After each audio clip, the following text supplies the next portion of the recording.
तो यही वजह है कि खुदा ने हमारे जैसे लोगों को ज़्यादा इख्तियार दिया है ताकि हम अपने अल्फाज से, अपने अमल से, अपने आर्ट के ज़रिए बुराई को अच्छाई से बदल सकें। लेकिन क्या इसका मतलब ये नहीं है कि आपको अपने काम के इंतखाब में ज़्यादा मोहतात होना चाहिए? क्योंकि 10-15 साल पहले जब आप किसी फ़िल्म के लिए म्यूज़िक बनाते थे, तो आपको बड़ी हद तक मालूम होता था कि वो कोई मनफ़ी फ़िल्म नहीं है या इस फ़िल्म के पीछे बुरी नीयत नहीं है। आज किसी फ़िल्म का मकसद मालूम करना ज़्यादा मुश्किल हो गया है। That's true. हाँ, ये बात सच है, बिल्कुल सच। कुछ फिल्में ख़राब नीयत से बनाई जाती हैं। मैं ऐसी फिल्मों से बचने की कोशिश करता हूँ। आपने कहा था कि आपको फ़िल्म छावा के साउंड ट्रैक पर बहुत फ़ख्र है। ये वाक़ई बहुत अच्छा साउंड ट्रैक है, लेकिन ये फ़िल्म तफ़रका पैदा करती है। It is divisive. I think ये फिल्म डिवाइसिव है।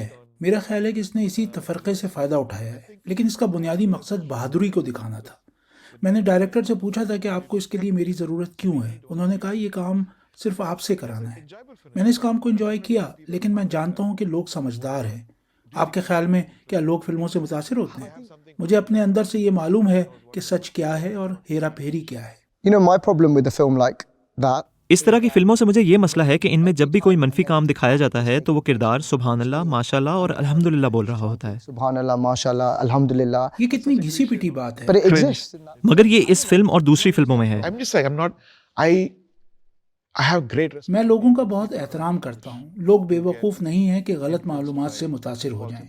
मुझे इंसानियत पर बहुत भरोसा है। मुझे महसूस होता है कि लोग बहुत ज़हीन हैं। उनके अंदर ज़मीर है, दिल है, मोहब्बत है, हमदर्दी है।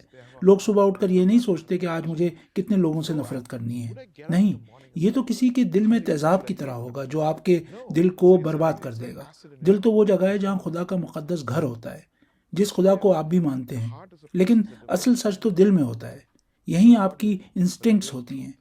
जैसे नुसरत साहब से मिलना, मुझे लगता है जैसे मेरी मंजिल थी, एक गैबी मदद।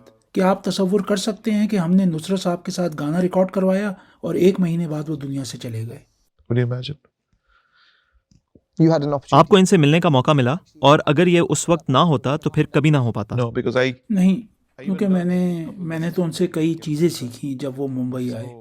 मैं बस उनके पास बिला रोक टोक चला गया, उनके कमरे में चला गया। रात का 1 बज रहा था और फिर वो आए और बैठ गए और फिर हर दरवाज़ा खुल गया। हारमोनियम आ गया, तबला आ गया और उन्होंने मुझे कुछ कवालियाँ सिखाईं। आपको याद है वो कौन सी कवालियाँ थीं? I think that's Tu Kuja Manuja.